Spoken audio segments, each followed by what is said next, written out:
Hey guys, it's your boy Knicks Banks back at it again with another video this week. We are continuing our conversation about the ultimate moves for the Knicks this free agency. Make sure you guys like, comment, and subscribe. Hit the notification bell, please. I'm trying to get YouTube to pay some bills, all right? Bless up. There's a couple different ways that this can go. The Knicks can go about 2 or 3 different routes from the way I see it.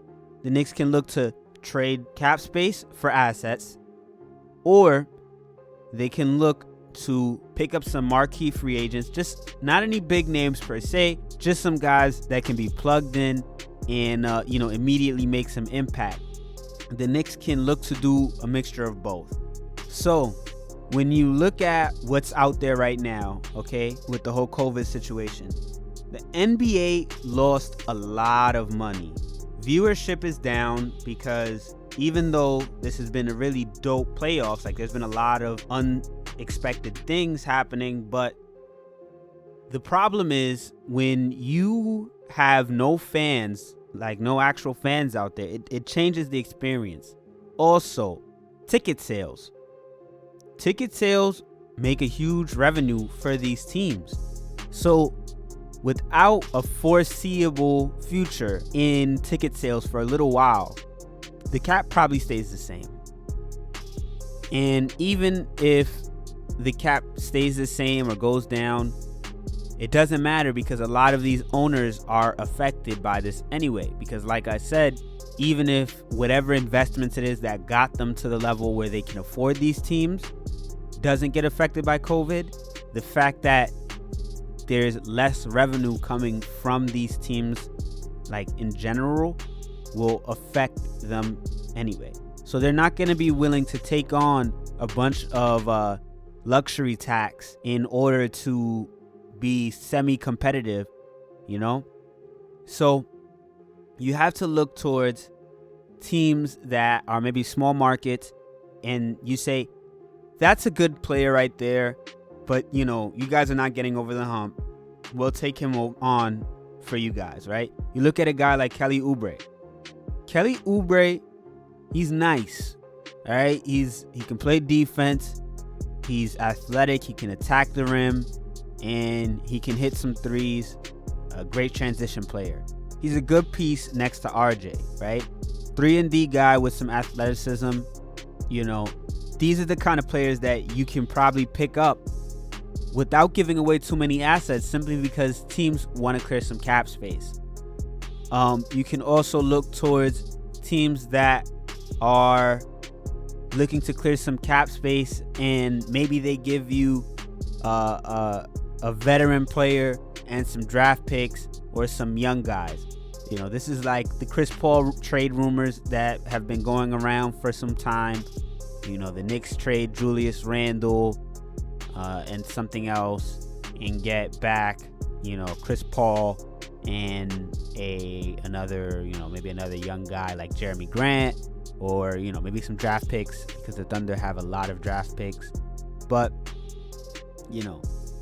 there's rumors that the Thunder are expecting a higher price for Chris Paul due to the fact that they were able to push so deep into the playoffs and he showcased what he can do.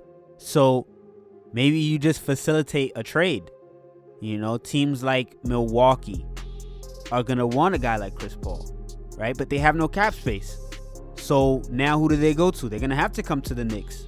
Almost no other team can help them, right? And you figure out what you can do for them. I'm not quite sure, but maybe you say, all right, maybe we take on Eric Bledsoe's contract and help you guys so you guys are not facing too much luxury tax, because they're gonna get taxed. You're gonna get taxed when you have Chris Middleton making 30-something thousand. You're gonna get taxed when you have a great player like Giannis. He's gonna demand a large contract, and if you want to keep Giannis, you got to pay up. All right, that's your pitch. All right, you can facilitate a trade for one of these teams using your cap space. You bring back in some draft capital. We need some young guys to get this team going. We need them to, really take on some roles. We need some role players. We need some everything, talent, So these are the things that you can do as far as trading this free agency, this offseason. You could also look towards picking up some young guys out of free agency, because teams are not going to be able to afford to keep a lot of guys. All right, you look towards Cameron Payne, any of the guys in my free agency guide. These are guys that are most likely going to be undervalued now. Like I said, teams making less revenue, and owners may not be wanting to face any luxury tax. So due to that, inevitably players' values are going to go down. You can sign some guys to some contracts and get them below what would be their market value had Corona not hit. So you can look towards maybe some even of the bigger name guys. Maybe Joe Harris signs to a smaller deal. Maybe whatever. Any of these guys, Davis Bertans, So those are your options, as far as picking up someone. Maybe you look to pick up a playmaker or a shooter or something, somebody who can help the team, period. All right, we can't look towards 2021 and say we need a superstar, because they don't want to come here. All right, so we just need some guys that can play their roles and make us a better team, a better basketball club, and just help our guys see what winning's like. You know what I mean? These guys are getting their butts kicked on a nightly basis. We don't want to be losers. We want to get our team seeing what it's like to actually win some games. RJ, to see what it's like to be in that close game and just close it out. Maybe you can, like I said, do a mixture of both. You do some sign-in trades, or you trade and bring back a vet, or you bring back a key piece and you pick up some more free agents. Those are the different moves that you can look towards as far as the Knicks making. The Knicks have cap space. Number one asset we have. All right.